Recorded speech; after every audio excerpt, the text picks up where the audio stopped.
Hello everyone and welcome to the third match of the quarterfinals of the Speed Chess Championship. Who will meet the Hans Niemann in the semifinals? It is Magnus Carlsen versus Arjun Erigaisi, and I've chosen a game from the 5+1 section. A really nice one, features the Catalan, and just goes to show that we really have no idea how to play the Catalan. I mean, if this can happen in a game between two 2700 plus players, then I have no idea who actually knows who understands the Catalan. So let's check it out. And also, here are the standings of how the match actually went. So it was a pretty close call in the end, but Magnus dominated too much in the 5+1 section and in the 3+1 section. And even though Arjun won the bullet section with a 4.5 to 2.5 margin, the end result was 12-9 in Magnus's favor. So Magnus is the one who will face Hans Niemann in Paris in the semifinals of the Speed Chess Championship, or as they say, will he really? Because he's been avoiding him for so long. Why would he play him now? I have no idea. Maybe he will. But then again, if he will, why avoid him up until this point? I have no way to answer this. Maybe you guys can chip in.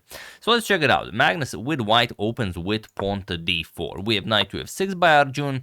Pawn to c4, we have pawn to e6 and knight to f3. And pawn to d5. The standard queen's gambit declined. Sorry about that.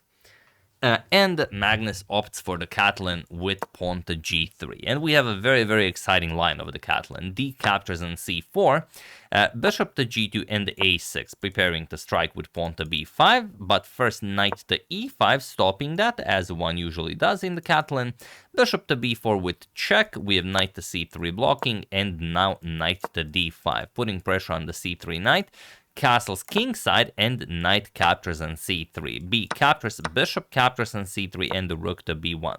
So you can see that Magnus is now down not one but two pawns, but he has immense compensation. Semi-open file for the rook, the beautiful Catalan bishop reigning supreme, and the knight on e5 is a monster. But there is even another pawn hanging, and that is the d4 pawn, and Arjun captures it. Queen captures on d4.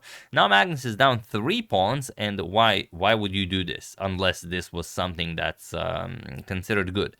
Magnus plays queen to a4 with check, and you can see that Magnus spent 15 seconds, Arjun already over a minute. So I would say he does not know this variation by heart. Of course, he saw it at some point. Does he remember how to play it precisely? It's hard to say. And here, the only move that works here is pawn to b5. It looks like a weird move to play because you also leave your rook hanging, but it does come with an attack on the queen. And then you have to move the queen, something like queen to a3, and then you just play queen captures on e5, and you give up the rook. I mean, you're already up so many pawns. You do not need to rescue the rook on a8. Bishop captures on a8, and the game continues. You could also play some other moves. You could also throw in a bishop to f4. You don't have to capture it right away. But in the game after queen to a4 check, Arjun played knight to d7, and this is now where the game gets really interesting. If you just go after the b7 pawn, which is an option, and it's in fact the second top move recommended by the engine, you will have an okay game. But if you first play bishop to f4, it's very hard to continue the game for Arjun. The problem is, let's say you castle. Okay, you castle kingside, rook b to d1. And how do you save the knight on d7? You move the queen, okay, just knight captures knight. Everything is attacking that knight on d7. And if you play something like knight to b6, you attack the queen, queen to a3. And now, again, your queen is hanging. If you move the queen, the bishop is hanging.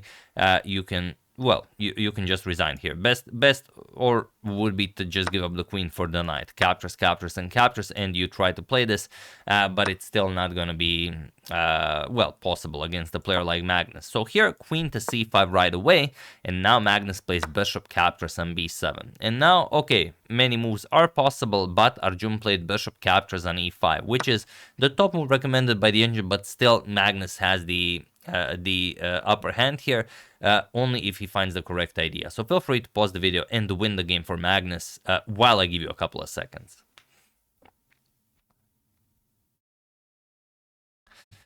Congratulations to everyone who found it. This was not an easy one.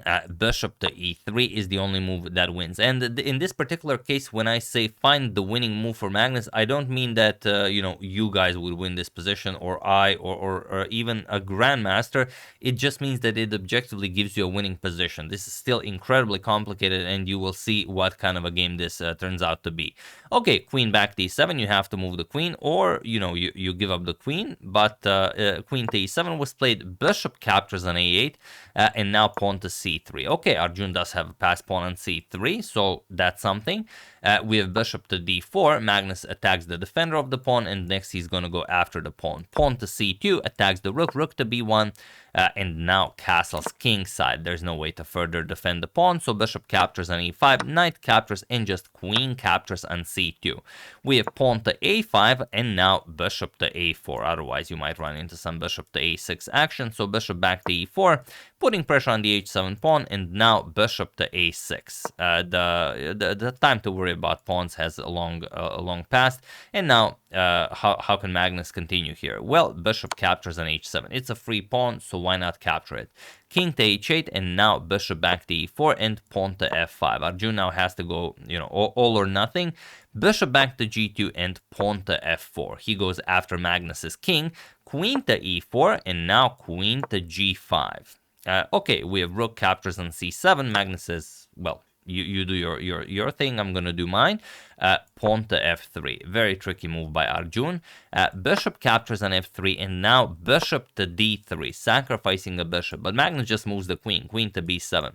The idea is that if you capture the d3, then knight captures on f3 with check, and it just looks terrible, even though it's playable for white. But with Arjun being below the 10 seconds mark, for example, king to g2, and now something like queen to h5, going after the pawn here, pawn to h4, stopping mate, and now let's say knight to d2, attacking the queen and the rook. There's queen d4. That's the trick. And now checkmate is being threatened, so you don't have any tricky ideas for black here, like queen to f3, check, king g1. And now if mate was not threatened, you would have something like queen to a8, and then knight f3 would be deadly. But Magnus would be just in time. But still, it's a good attempt by Arjun, because Magnus also doesn't want to burn time to calculate this. So he just moves the queen, queen to b7. As long as he controls this diagonal, of course, he knows that nothing bad can happen to him. Rook captures on f3, e captures, and now queen to f5, threatening all sorts of nasty ideas. Pawn to f4, stopping the capture on f3, but now bishop to e4. And once you see this, you know that something bad is about to happen. If queen h3 lands, then Magnus is just getting checkmated. But he finds queen to b8 with check, king to h7, and now there are many ways to continue this game. Magnus finds the cleanest one, and he just plays rook captures on g7 with check. And it was in this position on move 31 that Arjun Erigaisi resigned the game, as there is nothing more to be done here. So a very, very convincing win in the 5+1 section for Magnus. And like I said, I mean, what is this? Who actually knows how to play the Catalan? I mean, it's probably one of those openings that you learn a line. It's incredibly sharp, and then one game you just obliterate your opponent. The second game your opponent just obliterates you. It's not like the Evans Gambit where you just play it and win easily. It was okay. One last attempt at a trick, because if Magnus captures the pawn here, then queen h3, and you cannot. Sorry, not queen h3, queen f3, and you cannot defend checkmate here, regardless of what you do. But after rook captures on g7, he resigned, because after king captures, there's queen captures on e5 with check, and you can even just trade queens, and it's completely winning. I mean, rook e1, you're up 3 pawns, you're up the exchange. You can, whenever you want, you can trade a rook for bishop. It's just, I mean, completely winning regardless of how you play it. Very nicely done by Magnus. Like I said, he goes into the semifinals where he will meet Hans Niemann in Paris. Sounds like a movie. Magnus and Hans in Paris. And of course, Alireza is still waiting for the winner of the match, Hikaru versus Nepo, and then we will have either it could be a Magnus versus someone in the finals, or it could be Hans versus someone in the finals, all depending on how the match between Nepo and Hikaru goes. So these were the standings. If you guys missed it, 4.5, 2.5 for Magnus in 5+1, 5-2 for Magnus in 3+1, and Arjun bested Magnus in bullet section, but the final score is 12-9 in Magnus's favor. So yeah, that's the game. Hope you guys enjoyed it. Like I said, what do you think? Will Magnus be ducking Hans yet again, or will he rise up to the opportunity and just show who the better player is? Could go either way. But I'm just saying, if he avoided him up until this point, ever since the great incident, why would he play him now? I mean, yeah, I mean, I have no idea. Really interested in what you guys think about this one. So yeah, that's the game. Hope you guys enjoyed it. I would like to thank Roger Stone, Robert Arathun, Karl-Heinz Haas, Martin Georg Paparik, and Duitran for your contribution to my channel. Thank you a lot. I really appreciate it. As usual, you can check 2 of my previous videos here. Thank you for watching, and I will see you soon, most likely with those 2 Bobby Fischer miniatures that I've been talking about in the previous videos. So thank you all. I will see you soon, and have an excellent rest of your day.